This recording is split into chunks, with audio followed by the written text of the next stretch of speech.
오늘은 이제 벽에 쓰여진 그 손가락의 글씨 얘기를 좀 하려고 합니다. 벨사살이라고 하는 왕이 있었습니다.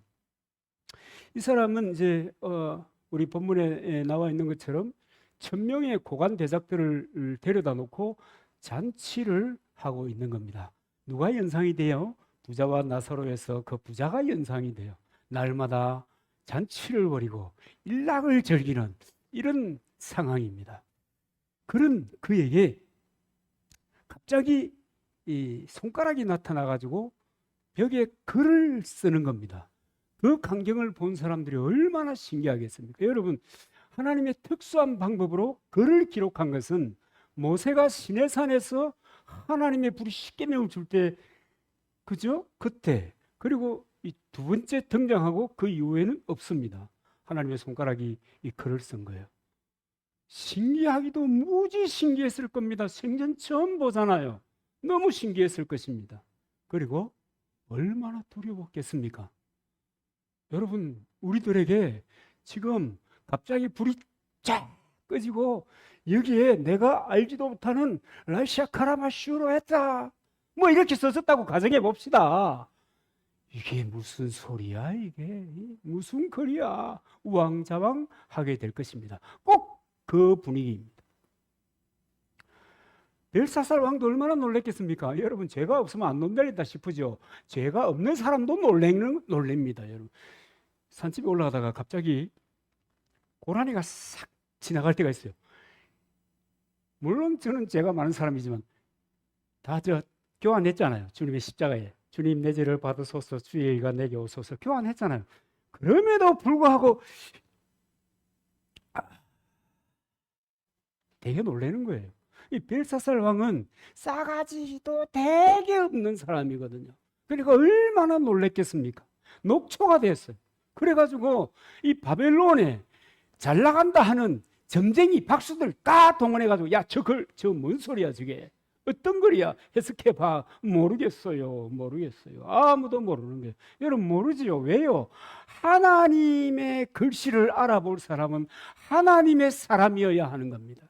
하나님의 영의 역사는 하나님의 영을 가진 사람이 그것을 보고 해독을 하는 거예요. 그러니까 아무도 없는 게 당연하죠. 그래서 생각해 보다가 자기 아버지의 충신이었던 그 다니엘을 불렀습니다.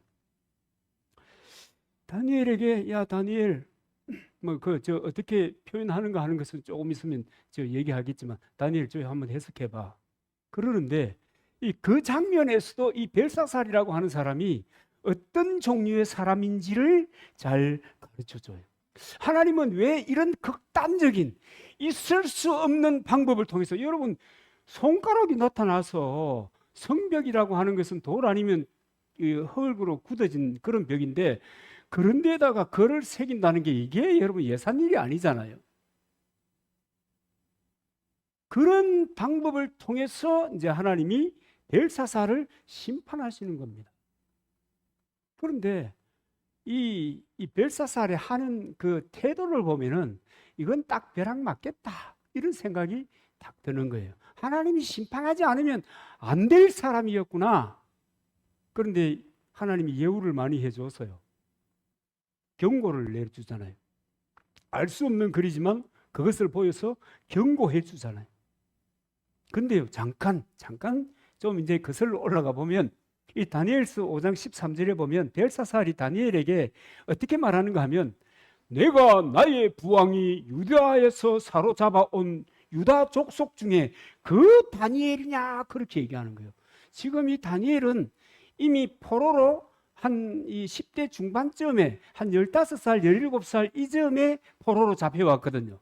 그런데 포로로 잡혀와가지고 자기가 유대 땅에서 살 때보다 몇 곱절이나 더 많은 세월을 이 바벨론에서 보냈어요. 그 70년, 지금 포로 생활이 끝나기 직전이니까 70년이 지나는 동안에 이 할배가 되어 있는데, 그런데 80이 넘은 이 노구를 이렇게 부르는 거예요. 게다가 자기 엄마가, 이 벨사살의 엄마가 누구예요? 왕후잖아요. 왕후가 이 벨사살이 어릴 때 얘야 저 다니엘이라고 하는 사람은 특별한 사람이야. 아버지가 대단히 존경하는 사람이야. 존귀히 여기는 사람이야. 그러니까 벨사살이라고 뭐라 카노? 다니엘이라고 절대로 부르지 마. 알겠어? 벨드사살이라고 불러라. 이 바벨론식의 이름을 줘서 벨드사살이라고 불러라. 그 사람은 함부로 하면 안 돼. 그렇게 얘기해 준 것이 벨사살에게도 생생할 겁니다. 그런가 하면 이 다니엘은, 이 벨드사살, 이 다니엘은 자기 아버지 느부갓네살의 충신입니다. 자기 아버지가 귀히 여기던 사람입니다. 그런 사람을 부르는데 나의 부왕이 유다에서 사로잡아온 유다 지파 중에 그 다니엘이냐? 무슨 얘기예요? 너는 지금 아무리 내 아버지가 존중했던 그런 사람이라고 하더라도 너는 노예야. 잊지 마라. 알겠어? 잊으면 안 돼. 난 누구야? 나는 왕이야. 네 높은 자리에 있지만 의식하면 안 돼. 알겠지? 이렇게 이 노예됨을 상기시켜주는 그런 이 대목입니다. 참 여러분 얼마나 참 그 이 벨사살이 사람 보는 눈도 지질이 없고, 그죠? 그 다음에 교만하기 짝이 없는 겁니다. 여러분 교만은 우리 잠언서를 통해서 우리 읽어봐서 잘 알잖아요. 교만은 패망의 선봉이다. 딱 그 말씀을 이루어주는 모델이 바로 이 벨사살입니다. 자, 이제 다시 본문으로 돌아가 보면 다니엘이 그 글씨를 보면서 벨사살 왕에게 해석해주는 장면이 오늘 본문인데, 그 글자는 이것이니 곧 메네라는 세다 헤아리다는 뜻이고요. 대겔, 저울로 달다는 말이고요. 그 다음에 우바르신, 이것은 찢다 분리하다는 뜻입니다. 그래서 5장 26절 28절에 보면 그 뜻을 해석하건대 메네는 하나님이 이미 왕의 나라를 시대를 세워서 그것을 끝나게 하셨다 하며, 데겔은 왕이 저울에 달려서 부족함이 되었다 하며, 베레스는 왕의 나라가 나뉘어서 메대와 파사 사람에게 준바되었다 함이니이다. 근데 우리는 여기서 보면 우파르신, 페르신 했는데 왜 여기는 베레스가 나오냐? 그러니까 아마 여러분이 관심을 가지고 읽었던 사람들은 왜 이 말이 달라졌지? 아마 이런 생각을 했을 겁니다. 우페르신 하는 것은 복수고요. 지금 다니엘이 해석하면서 사용한 베레스는 단수입니다. 이것은 뭐냐면 왕, 너 때문에, 당신 때문에 나라가 쪼개질 것이다. 이런 의미를 담고 있습니다. 이 리더십의 역할의 중요성, 책임의 중요성, 이런 것을 얘기하고 있습니다. 가정의 아버지, 엄마, 이런 사람들이 중요하다는 거예요.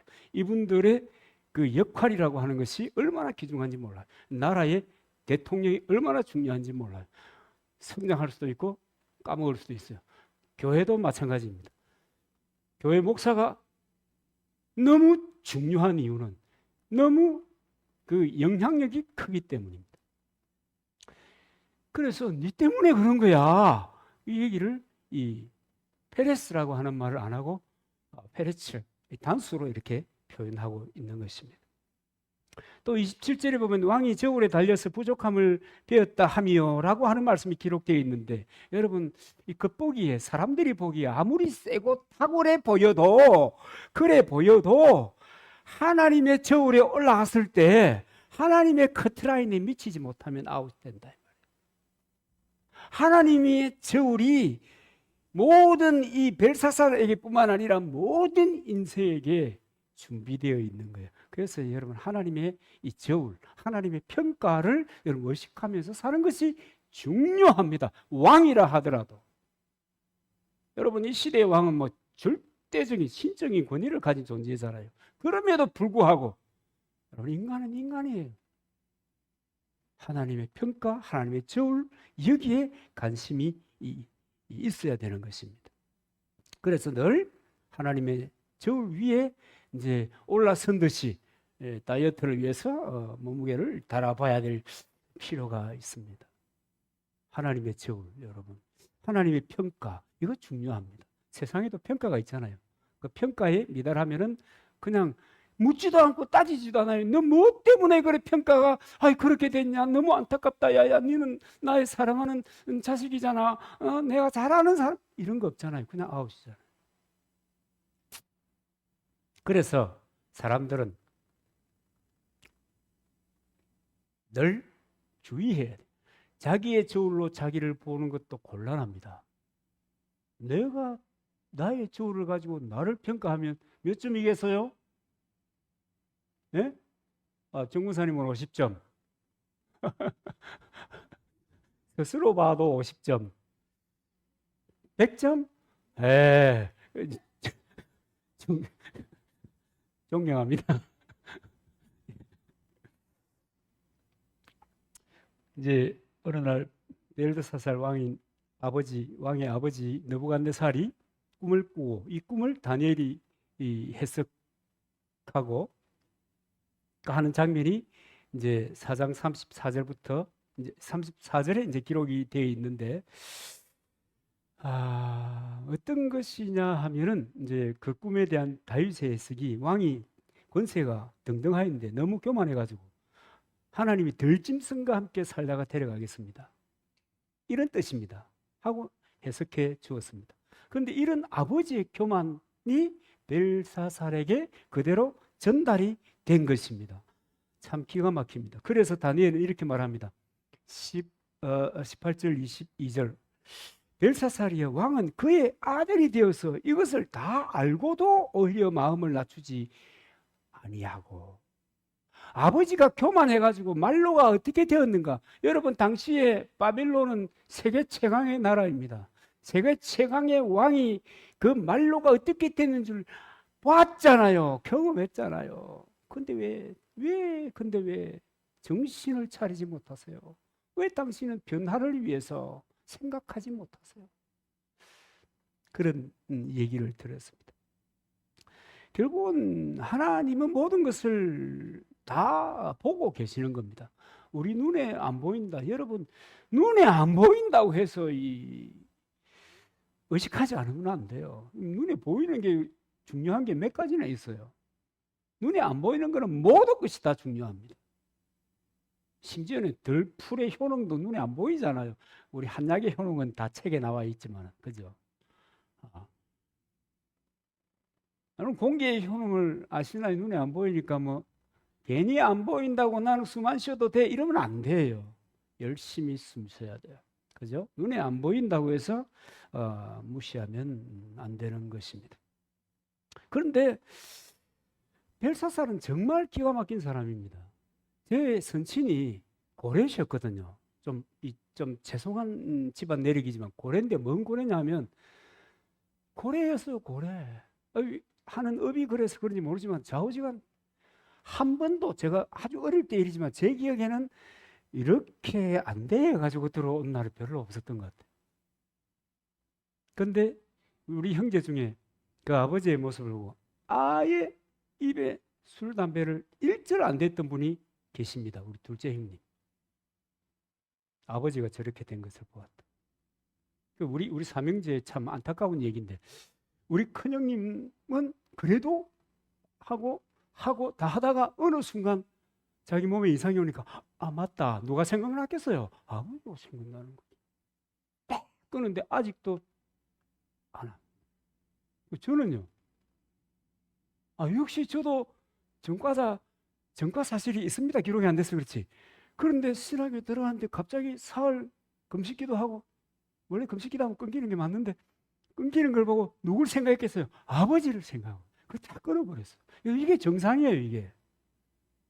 그런데 이 벨사살은 아버지가 어떻게 종말을 맞이했는가를 보고도 전혀 바꾸려고 생각을 안 했던 것입니다. 여러분 정신 차려야 될 거 아니에요. 우리 집안 내력이 이런 거구나. 이 우리 집안에 흐르고 있는 악한 기운이 이런 거구나. 잘라야 돼요. 이걸 안 자르면 그것이 다시 내 목을 누른다는 것을 기억해야 돼요. 잘라야 돼요. 그래서 하나님이 저울에 달아보고 모자라서 심판하겠다. 모든 사람에게 이런 징조를 주면 얼마나 고맙겠어요. 벨사살에게는 그런 징조를 준 것입니다. 세상 말 중에는 자기 마음을 믿는다는 말이 있습니다. 자기 저울로 자기를 달아보고 자기를 평가하는 겁니다. 중군사님 얘기하는 게 아니에요. 그러니까 100점에 대해서 이의를 제기하는 게 아니라는 말씀을 미리 밝혀둡니다. 어떤 꼬맹이가 엄마에게 달려오면서 엄마, 내가 말이야, 내 키가 말이야, 골리앗하고 똑같아요. 골리앗하고 똑같아요. 270cm가 됐어요. 엄마, 270cm야. 야, 너 어떻게 270cm가 됐니? 내가 30cm 자를 만들었어요. 요만하게. 그걸로 재보니까 딱 9자야. 그러니까 내가 골리앗하고 키가 똑같아. 골리앗하고 키가 똑같아. 이런 여러분 귀엽잖아 이것은.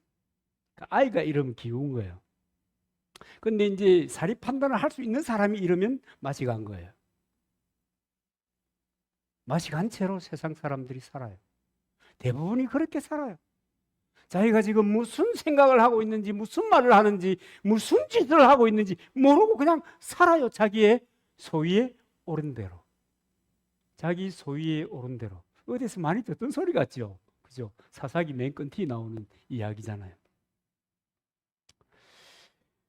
여러분 참 제정신이 아닌 것 같아요. 좀 힘이 있는 사람은 자기가 말하는 것이 전부 다 오라. 그럼 또 주변 사람들도 뭐라고 그래요? 박수 쳐줘요. 그래, 네가 오라, 네가 오라. 그러면 이제 박수 치는 사람들 속에는 무슨 소리 하면서 박수 쳐요? 지금은 내가 옳다 하지. 내가 힘이 좀 생겨봐라. 네가 오른가 이 자식아. 그러니까 힘을 가진 사람도 제정신이 아니고 힘이 없는 사람도 제정신이 아니고. 여러분 그래가 되겠습니까? 박수는 여러분 그러니까 왜 저 박수보다도 우리 뭐 많이 들어온 거지만 웃음도 이렇게 웃어야지. 지난번에 정군사님 세미나를 들어봤어요. 비웃으면 안 된다고. 그런데 힘이 있는 사람은 존경을 받고 박수를 받는 것에 익숙하고 힘이 없는 사람은 박수를 치면서도 비웃는 거예요. 이 자식아 내가 지금 박수 칠 기분이 아니지만 어떡하겠어 내 팔자가 이러면서 두고 보자. 그게 다 제정신이 아니다. 제 하고 싶은 대로 제 마음 가는 대로 사는 거예요. 심지어 하나님을 믿는 사람들도 언약을 따라, 이 언약이라고 하나님의 말씀 기준이거든요. 기준. 그 말씀을 따라 살아가는 것이 아니고 내 생각을 따라 사는 거예요. 내 생각이 옳다 그러면 그렇게 가는 거예요. 하나님 뭐라고 하든지 상관없어요. 어떤 의미에서는 이 벨사살에게 나타났던 이 손가락이 그냥 자는데 그냥 꿈에 막 나타나가지고 한글로 야, 너 지금 함량 미달이야. 알겠어? 너 그것 때문에 너 지금 굉장히 지금 어려움이 올 거야 하고 꿈에 그냥 꿈에라도 보여주면 되는데 그런 일이 없다 하는 것입니다. 자기가 자기를 평가하는 것이 참 황당하죠. 그래서 사람들 얘기하잖아요. 다른 사람이 내게 뭐라고 얘기하는지. 여러분 그것 때문에 필요한 것이 친구입니다. 친구. 인생에 세 사람 있으면 성공이다. 친구가. 그 사람들은 흉금 없이 그냥 켜놓고 어제 선도 씨하고 이 뿌리 토킹을 하다가 제가 브레이크를 좀 팍팍 다졌거든요. 그러니까 그렇게 브레이크를 걸 것 같으면 내가 어떻게 얘기하겠어요? 그렇게 얘기하잖아요. 그러니까 저는 뭐 필요해서 한 거고 저 친구는 세상을 살아야 될 사람이고 저는 은가에서 한 사람이고 미안합니다. 여러분 정말 친구가 좋다는 것은 바로 그런 친구가 좋다는 겁니다. 그런데 여러분 일반적인 세상 사람들의 나에 대한 평가는요. 여러분 너무 신경 쓰지 마세요. 다른 사람의 이목도 너무 신경 쓰지 마세요. 뭐라고 말하든지 뭐라고 생각하고 뭐라고 나에 대해서 이렇게 앞에서 하든 뒤에서 하든 아무 신경 쓰지 마세요. 왜 신경 쓰지 말아야 할 것인가? 여러분 사람의 마음이라는 것은 아침 저녁으로 달라지는 거예요. 뭐 사자성어도 있잖아요. 뭔지 알죠? 사자성어도 있어요. 아침 저녁으로 다. 이 순간순간 다르다 사실은. 사상도 마찬가지입니다. 시대를 풍미하는 사상도 뭐예요? 그 시대에 따라서 달라져요. 근데 지금은요, 달라지는 속도가 너무 달라요. 그래서 어른들은 입 다물고 지켜만 봐라 이러잖아요. 젊은 친구들에게 말하려고 하지 말고 지켜만 봐주는 거다. 왜냐하면 너무 빠르게 변하니까. 제가 무슨 말씀 드리는 줄 알죠? 그러니까 다른 사람의 평가도 별로 중요하지 않다. 그럼 뭐가 중요하다는 거예요? 제가 목사니까 드리는 말씀이에요. 하나님의 말씀만이 중요한 거예요. 그래서 내가 그 말씀을 따라 그 말씀을 붙잡고 내가 일생을 살아가기로 결심하고 그렇게 산다고 하면 주변의 얘기에 기죽지 마시라. 우쭐하지도 말고, 어떤 사람은 우쭐우쭐 하다가 그죠? 갑자기 앞이 안 보여가지고 낭떠러지로 떨어지고, 어떤 사람은 괜히 다른 사람 하는 얘기에 의기소침해가지고 주눅이 들어가지고 정말 그것 말고도, 그 사람들이 하는 얘기 말고도 정말 좋은 것들이 너무 많이 있는데, 사람은요 단점보다 장점이 더 많습니다. 여기에 보면 그래요. 하나님이 그렇게 창조하셨어요. 하나님을 닮은 사람들이잖아요. 그러니까 장점이 더 많아요. 그런데 영향력 있는 사람이 한마디 하면 그것이 전부인 줄 알아요. 아니에요. 그건 자기도 며칠 자고 나면 또 생각이 바뀌어요. 그런데 뭘 거기에 마음을 가지고 마음을 두고 할 게 있어요. 넘어질 필요가 없어요. 의기소침해질 필요도 없는 것입니다. 그래서 세상에 떠도는 이야기 중에 인생 어떻게 살아야 하느냐, 세상살이 어떻게 하는 것이냐, 자기 하기대로 하는 것이고, 자기 하기대로 일생을 살아도 후회할 일이 있다, 이렇게 얘기하는 거예요. 자기 하고 싶은 대로 한다 이 말이에요. 왜냐하면 남의 얘기 들어봤자 별 의미가 없으니까. 널 이렇게 변하는데, 사상도 변하는데, 정반합, 또 내일 되면 또 정반합, 제가 무슨 소린지 여러분 알 수도 있고 모를 수도 있겠지만, 자우지간 이거 저거 좋다 해가지고 이것이다, 그 다음 또 이것이다, 계속 변하는 거예요. 그래서 세상은 진리가 있다 없다? 진리가 없다. 세상의 논리는 그렇다 그 말입니다. 그러니까 여러분 뭔 얘기를 듣고 기가 살고 읍매기사로 해봤자 의미도 없고, 읍매기수고 해봤자 지만 손해다. 둘 다 자기만 손해인 것입니다. 그래서 흔들리지 마세요. 지금 이 벨사살은 바벨론의 최고의 엘리트에 속하는 사람 1000명하고 이렇게 앉아 있어요. 그 1000명이 벨사살에게 모두가 한결같이 찬사를 보내는 거예요. 당신은 위대한 왕입니다. 한 사람도 당신은 함량미달이요, 이렇게 한 사람 없어요. 모두가 그 권력 앞에, 그 권위 앞에 복종하고, 말이에요. 그 권위에 눌린 말, 또는 아까 얘기했잖아요. 이 새끼야, 네가 지금 왕이라서 그렇지. 내가 네보다 못한 게 뭐냐 이 자식아.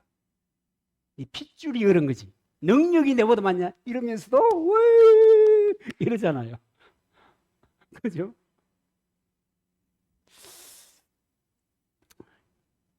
참 여러분, 그러니까 아무 신경 쓸 거 없어요. 심지어는 벽에 나타난 그 글씨조차도 너무 간단하잖아요. 매네매네 대길 우르바시. 몇 자 대조도 안 해요. 그죠? 이 아무것도 아닌 것 같은 이 글씨를 그 동네 그의 탁월한 사람들은 해석하지 못한 거예요. 그 다니엘만 해석하는 거예요. 매네는 하나님이 왕의 나라의 시대를 세워서 그것을 끝나게 하셨다 하며, 대겔은 왕이 저울에 달려서 부족함을 비웠다 함이니이다. 그래서 당신 때문에 나라가 쪼개지게 되었고, 이 얘기잖아요. 쉽잖아요. 우린 다 알잖아요. 그런데 그렇게 존경받던 그 사람이 그 잔칫날 밤에 어떤 일을 당했습니까? 죽임을 당했습니다. 정적으로부터 살해를 당한 것입니다. 그러니까 뭐예요? 박수 친다고 해서 우쭐거릴 까닭도 없다. 맞죠? 아픈 소리를 한다고 해서 속상할 까닭도 없다. 뭐 해버려라. 혼자 하기 싫으면 이비인후과 가면 잘해줍니다. 귀 청소하고 말아버려라. 그렇게 살면 되는 것입니다. 하나님의 저울이 얼마나 정확한지를 여러분 아셔야 합니다. 아버지도 교만했는데 아들도 교만해요. 여러분, 하나님께서 리더십을 세울 때는 교만하게 리더십을 행사하라고 한 것이 아니에요. 예수님처럼 리더십을 행사해야 된다. 그것이 이 모든 사람, 모든 권위자에게 마찬가지입니다. 섬겨야 한다. 자기가 할 수 있는 자기 직분, 자기 직임에 들맞는 방식으로 섬기는 것이 자기의 리더십을 발휘하는 거예요. 얼마나 교만한지 몰라요, 바벨론. 여러분, 인간의 기본적인 도리가 뭐예요? 인사 잘하고 그 다음에 어른 공경하는 것 아닙니까? 나이 많은 어른을. 여러분, 세월을 그냥 사는 게 아닙니다. 순식간에 지나가고 없어서 그렇지. 또 어른들이 아무 말도 안 해서 그렇지. 세월은 그냥 지나가는 법이 없습니다. 여러분, 시간이 그냥 지나가요? 그냥 지나가는 것 같은데 그냥 지나는 법이 없어요. 우리 엄마 아버지가 그냥 연세를 드셨 아니에요. 생각할 거 하고 공부할 거 하고 치룰 대가 치르고 갈등할 거 다 하면서 시간을 보내는 거예요. 거기에서 살아가는 이 놀라운 경륜 지혜들이 있는 거예요. 그냥 지나가는 법은 없습니다. 그런데 벨사살 얘는 진짜 못됐어 진짜. 그잖아요. 80이 넘은 자기 아버지의 충신을. 근데 하나님이 그 모습 하나하나를 다 체크하고 계셨다는 거 아니에요. 하나님 끔찍하게 무서워. 알고 보면 내 머리털까지 세신다. 여러분, 하나님 얼마나 우리를 세심하게 관찰하시는지 아시죠? 성경의 표현들을 보면 내 일거수일투 몰카로 이렇게 이런 차원이 아니고 그 구석구석을 살피신다. 그래서 저울에 다르신다는 거예요. 세상 저울은요, 그 애플망고 살 때 베트남에서 제가 많이 깎았잖아요. 절반 두 곱절인데 절반을 딱 깎았잖아요. 그러니까 저울을 다른 데서 가지고 와요. 좀 더 올려야 되겠네. 왜냐? 처음에 몇백 그램 지나가 있던데 주인 모르나? 더 넣어라. 제가 더 넣어라 하니까 더 넣어. 빼려고 많이 빼지 마. 됐어. 그래야 요만큼 미리 돌아가 있으니까 요만큼 맞아지는 거지. 여러분, 사는 사람이 그런 거 유심히 잘 안 보잖아요. 세상적으로는 내가 그분에게는 그렇게 할 여지를 줬지만 너무 깎았으니까. 안 그래도 세상적으로는 인미리가 있는 경우가 많이 있습니다. 안 그런 경우도 많지만. 그래요. 그 다음에 하나님의 저울은 정직해요. 사람의 저울과 달라요. 정확하게 관찰하시고 정확하게 평가하시고 정확하게 함량을 얘기하는 거예요. 그러니까 하나님의 저울에 정직하게 달려야 하나님이 축복하시는 것입니다. 하나님 정확하십니다. 오늘은 내가 하나님 뜻을 따라가는데 이의가 있다. 내 굳이 이렇게 할 필요가 있겠나? 한번 그래 보세요. 시간을 보내보면 안다. 그럼 하나님의 저울은 피할 수 있어요? 없어요? 피할 수 없습니다. 하나님의 저울은 피할 수 없습니다. 사람들이 가장 싫어하는 것이 뭔지 아세요? 특히 중장년층이 되면 가장 싫어하는 것이 하나 있습니다. 목사들인데 물어봐도 역시 싫어하는 것 같아. 그게 뭔지 아세요? 안 물어볼게. 박지사님들 안 물어볼게. 그 싫어하는 것이 죽음입니다. 아니, 천당 가자고 설교하고 천당 가자고 하나님의 상급이 있다고 면류관이 있다고 지금 왜 안 가? 그렇게 좀 빨리 가지. 안 그래요? 물론 이제 여러 가지 이유가 있습니다. 저도 우리 집 사람보다 1년은 더 살고 가야 되겠다. 이런 사명감을 가지고 있거든요.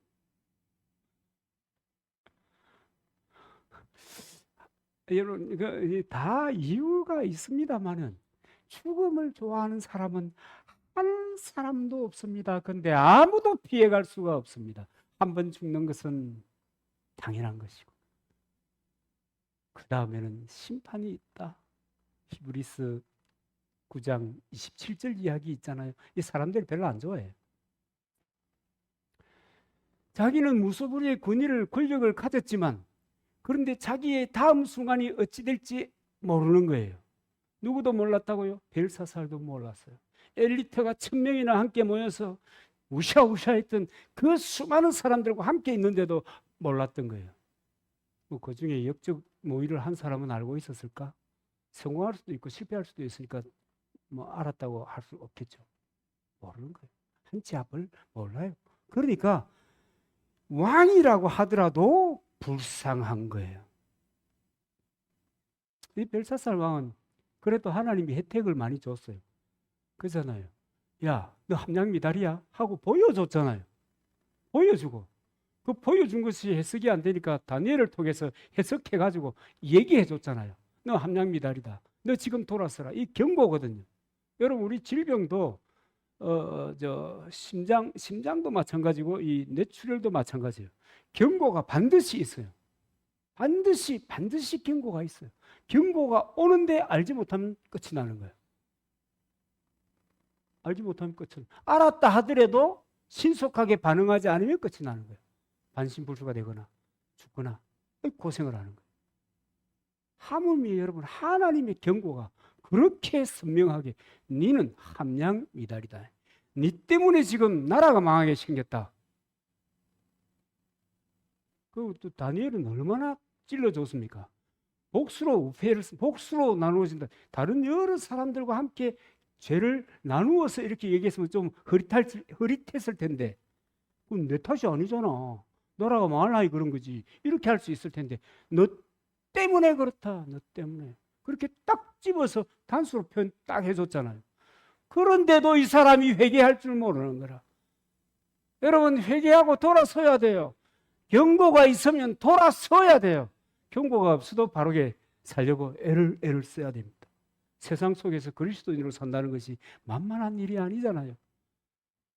부모로부터 100억쯤 1000억쯤 물려받았으면 조금 여유를 가지고 살 수 있겠지만 거의 대부분은 자수성가해야 되는 그런 형편에 놓여서 살아가잖아요. 왜냐하면 가난한 사람들이 더 많으니까. 1% 정도, 1%도 안 되는 사람들이 부를 가지고 있으니까. 다른 사람들은 다 열심히 최선을 다해서 기도하고 꿈꾸고 대가를 지불하고 들이대고, 들이대는 거 참 좋습니다. 들이대고. 우리 저 촌에 와서 처음 저 타워를 세울 때도 저 위에 남상 교회 이렇게 안 하고 뭐라고 해놨습니까? 진리, 믿음, 도전, 하나님의 말씀을 믿고 도전해라. 관심 아무도 안 가진다. 여러분, 그래 해야 되는 거예요. 그래 해야 되지. 나는 이대로가 좋사옵나이다. 이러면 안 되는 거예요. 문제가 생겼다. 벨사살은 볼 것이 없어요. 이렇게 교만할 수가 없어요. 하나님이 보여줬잖아. 그래도 회개하지 않는 거예요. 그런데 이 사람이 얼마나 인간적인지 아세요? 다니엘에게는 그 나라의 세 번째 자리로 자기의 그 핵심 참모로 기용을 합니다. 사람에게는 잘해요. 사람들에게 잘한 사람이에요. 이 사람. 그런데 하나님은 왜 안 보이니까? 무시하는 거예요. 여러분, 하나님이 그 정도의 역사했으면 물어나 봐야 될 거 아니에요. 물어볼 필요도 없지. 이미 해석됐으니까. 그럼 내가 어떻게 하면 좋겠노? 다니엘 가르쳐다오. 이래야 될 거 아니에요. 그런데도 내가 왕인데, 내가 세계 최강의 왕인데 누가 까불다가 그날 밤을 넘기지 못했다. 교만의 결과입니다. 여러분, 사람에게 잘하는 거 중요해요. 여러분, 사람에게도 그렇잖아요. 앞에서 얘기하면 그래도 좀 속은 상해도 괜찮잖아요. 디스하는 이야기일 때, 그죠? 그리고 생각을 해보잖아요. 안 보이는 데서 하면, 그죠? 뭐 저런 게 있노? 이래가지고 그 얘기 자체를, 뭐 저 같은 경우는 그 얘기 자체를 못 들은 것처럼 던져버리고 생각하지 않아요. 저니까 그리 하는 거지. 돌아서 들어오면 이게 여간 행복한 기분이 드는 게 아니에요. 그죠? 제가 말을 거꾸로 했네. 그런데 사람도 안 보이는 데서 하는 것에 더 데미지를 많이 입어요. 상처를 깊게 받아요. 하나님도 많이 욕을 보셨을 것 같아요. 안 보인다고 네가 그러냐? 내가 안 보인다고 그러냐? 여러분, 성경은 분명하게 얘기하고 있습니다. 길을 제시해 놓았어요. 하나님은 구원의 길을 위하여 이스라엘 민족을 선택하시고, 그리고 메시아가 올 것이라는 것을 가르쳐 주었어요. 그 다음에 세월이 지나서 메시아가 왔어요. 그리고 메시아가 다시 갔어요. 그의 사도들을 통해서 그가 아니면 구원의 길이 없다는 것을 강변하다가 심지어 순교하게 하셨습니다.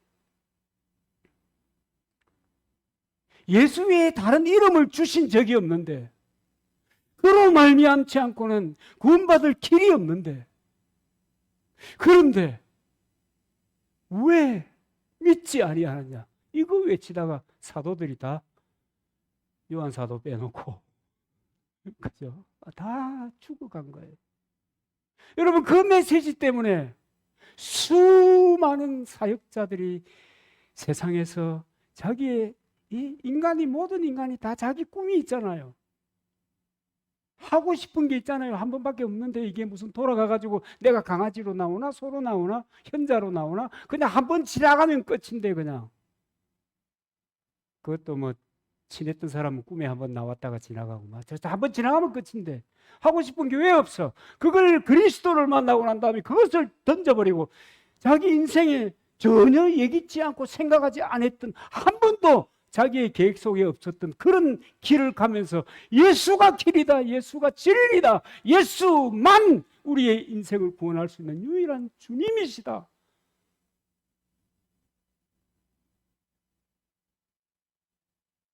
그 얘기를 듣고 그게 어쨌단 말이냐.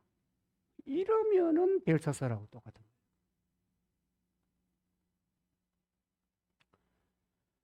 여러분, 눈에 보이지 않는 하나님의 손가락 경고가 별것 아닌 해프닝 정도로 여기고, 그런 경고에 나는 절대 흔들리지 않는다. 그래도 나는 왕이지 않나. 그래도 나는 남자다. 그래도 나는 여장부다. 뭐 이렇게 생각한다면 여러분 곤란합니다.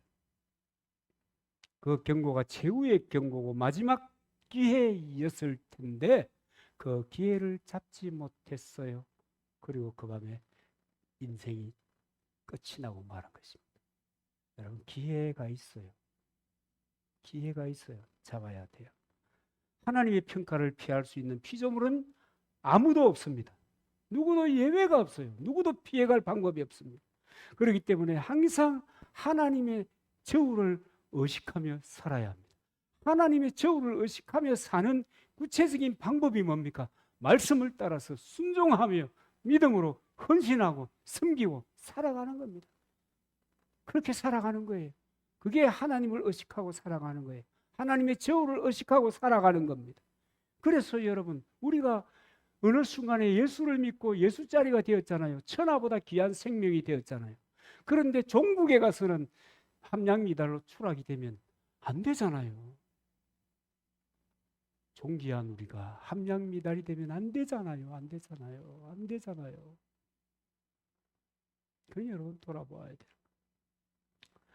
하나님의 평가에 좋은 점수를 받아야 되는 거예요.